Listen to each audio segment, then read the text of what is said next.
Chers participants, en vos titres, rangs et grades respectifs, partons d'un constat selon lequel le niveau de compétitivité des économies en Afrique centrale est faible. Ceci peut s'expliquer par des faits stylisés,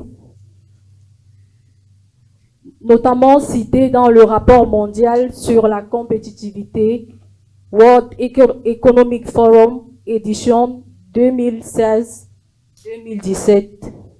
Nous constatons donc que le niveau général de compétitivité est bas.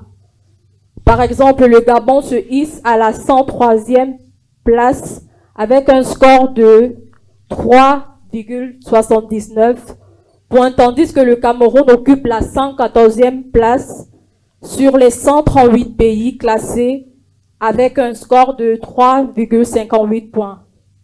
Cette faiblesse de la compétitivité peut même s'illustrer de manière plus spécifique sur différents secteurs, par exemple le secteur économique, industriel et vert, le secteur énergétique et transport, et enfin celui des finances et de l'investissement.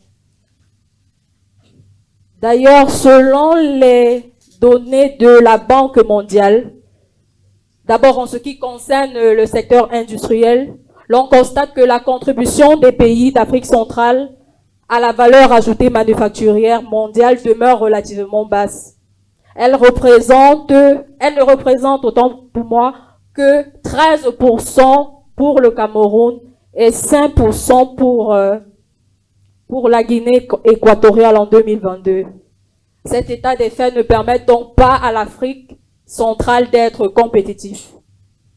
Ensuite, s'agissant du secteur énergétique, la qualité des infrastructures laisse à désirer. D'ailleurs, le Gabon, à lui seul, dispose d'un taux d'accès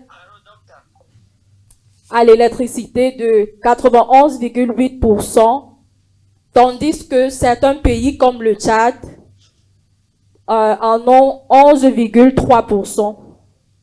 Enfin, pour ce qui est du secteur financier et de l'investissement, l'on note pour le Tchad en 2022 un taux d'investissement direct étranger de 4,8%, tandis que la République centrafricaine présente quant à elle un taux s'élevant à 1% seulement du PIB. Ce qui justifie donc, chers participants, la faible compétitivité de l'Afrique centrale.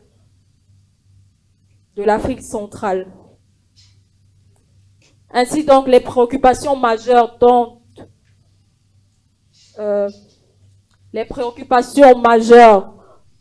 notamment sur les rôles que doivent jouer les institutions, sur la réduction des coûts des secteurs énergétiques et transports pour les investissements et les entreprises, sur les enjeux et facteurs de compétitivité, d'attractivité qui méritent donc l'objet de réflexion en ce jour. C'est donc pour trouver les solutions à ces préoccupations majeures que nous nous sommes retrouvés à l'occasion de la 2e édition de l'Economist Business Forum, qui a pour summit, autant pour moi, qui a pour thème les leviers de compétitivité en Afrique centrale. Les travaux ont donc été meublés par 3 principales articulations, notamment la cérémonie d'ouverture, la communication inaugurale et ensuite les panels. En ce jour, c'est donc autour de 9h45 qu'ont débuté les activités du 6 juin. Ainsi, après l'accueil et l'installation des invités, a eu lieu la cérémonie d'ouverture. Par la suite, la communication inaugurale, suivie de la photo de famille et visite des stands. Puis la pause de café. En parlant donc de la cérémonie d'ouverture, le promoteur de l'Economy Business Summit, M. Thierry Ekouti, a tenu tout d'abord à s'excuser pour le léger retard. Par la suite, à remercier tous les participants pour leur présence en ce lieu. De plus, il a justifié le choix de la thématique de cette 2e édition, dont le thème « nous le savons tous, est les leviers de compétitivité en Afrique centrale. Le promoteur n'aurait donc pas pu terminer ses propos sans toutefois remercier les sponsors dont l'accompagnement a été bénéfique pour le succès de cet événement. Par la suite, nous avons assisté à la communication inaugurale de M. Jules Samen, Managing Director at to Rich Debt Fund at Acumen. Permettez. Monsieur Jules Samen a tenu à apporter une précision sur les titres. Au préalable, il a souhaité la bienvenue aux différents participants de cette deuxième édition, l'Economy Business Summit, tout en remerciant au nom du comité d'organisation et celui de toutes les parties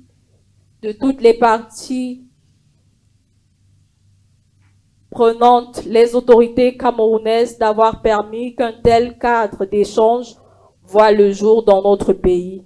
Après avoir rappelé la vision commune de l'événement, celle de promouvoir et de dynamiser le secteur économique en Afrique centrale, Monsieur le directeur a tenu à rappeler aux uns et aux autres leur rôle crucial dans le développement de l'Afrique centrale. La pertinence de ce sommet ne saurait donc être sous-estimée. En effet, l'Afrique centrale est une région en pleine transformation où les défis économiques se conjuguent avec des opportunités sans précédent, selon lui. Cette rencontre offre donc une plateforme inestimable pour échanger des idées novatrices, partager des expériences fructueuses et forger des partenaires stratégiques qui contribueront à l'essor économique de la région. Par la suite, nous avons assisté aux différents panels, notamment le premier qui portait sur la compétitivité économique verte et industrielle, qui a été modéré par M. Hervé Fopa Fongan, dans lequel ont été venus M. Aoumou, M. Victor Kolombassa, M. Pierre Okala et M. Raoul Kedi.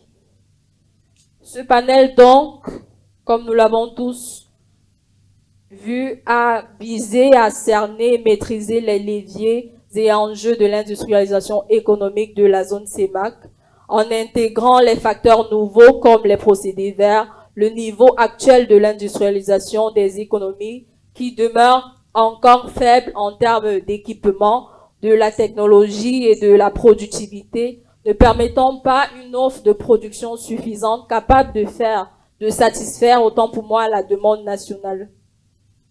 Après donc avoir placé le décor en délimitant le panel, le modérateur a passé tour à tour le micro et il en ressort des différentes interventions que le développement industriel constitue un levier de développement pour le Cameroun et toute l'Afrique centrale.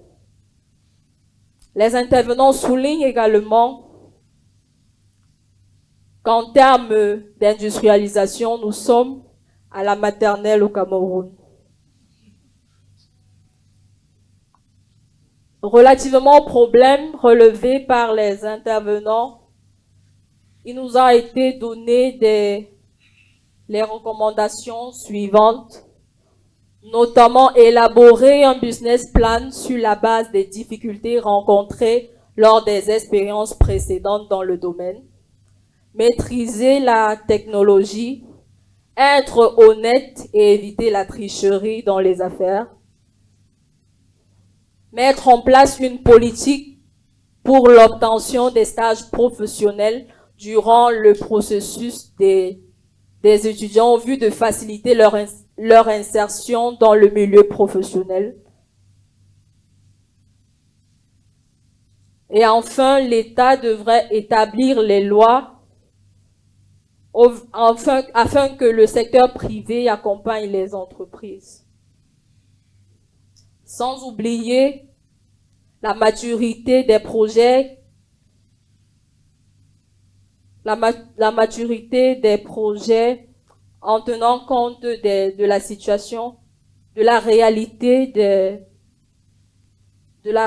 des États. En rapport avec l'intervention des participants, il a également été donné des recommandations selon lesquelles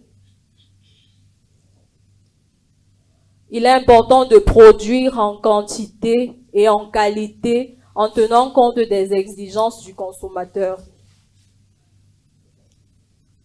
Il a été également dit que les zones économiques impliquent des modèles économiques et pour le cas du Cameroun, c'est le modèle cluster qui est adopté et ce dernier est celui qui crée le marché. Ensuite, nous avons assisté au deuxième panel qui portait sur la compétitivité énergétique et transport, dont le modérateur était Monsieur Cédric Djongo, suivi des différents intervenants. L'objectif de ce panel était donc de débattre sur les politiques, les financements et les technologies pour accroître la production énergétique, à réduire les coûts énergétiques et à augmenter le taux d'accès à l'électricité et au transport. Nous retenons donc de ce panel que l'électricité occupe une place importante dans le développement de l'Afrique centrale. Ainsi, allant de la phase d'installation à celle de la distribution, plusieurs problèmes ont été relevés par les intervenants, notamment l'accès à l'électricité, qui est un problème général pour l'Afrique, la nécessité pour l'État à maîtriser les besoins de la population en est une recommandation. De plus, améliorer la perception des investisseurs étrangers, promouvoir l'énergie solaire dans les zones rurales, notamment le nord pour le Cameroun. Et du point de vue de la fiscalité, nous retenons que chaque type d'électricité doit être pris en compte et tout dépend des coûts et bien d'autres paramètres. Ensuite, nous devons adapter la qualité de la production à l'énergie et aux réalités des secteurs. Il convient donc, toujours dans la fiscalité, d'implémenter un cadre réglementaire dans son rôle d'accompagnement des investisseurs tout en délimitant le pouvoir d'action des investisseurs. Enfin, le troisième panel, dont les débats tournaient autour de la compétitivité financière et investissement. Le modérateur était donc Madame Julie Bilor, suivie des intervenants. Et ce panel visait donc à booster la compétitivité du secteur de financement et d'investissement des secteurs des secteurs porteurs qui réduisent les coûts de crédit et de transactions tout en intégrant les systèmes de paiement digitaux, en invitant à la création d'agents de financement et d'investissement nouveaux hors bancaires que sont les fonds de capital d'investissement. Suite aux freins relevés par les intervenants relativement à la compétitivité financière et investissement, plusieurs recommandations ont été données, notamment celle de promouvoir le financement en apportant les capitaux longs pour les financements des économies, mettre en avant les points forts des économies, proposer des financements qui répondent aux besoins des investisseurs et enfin, adopter un climat juridique clair et fluide sans oublier l'éducation financière. Parvenu au terme de ces débats, l'on peut dire qu'il est important, voire crucial de mettre l'accent sur les différents leviers qu'ont fait l'objet de ces échanges, malgré l'existence de certains freins à l'État, car le développement de l'Afrique centrale en dépend. Merci.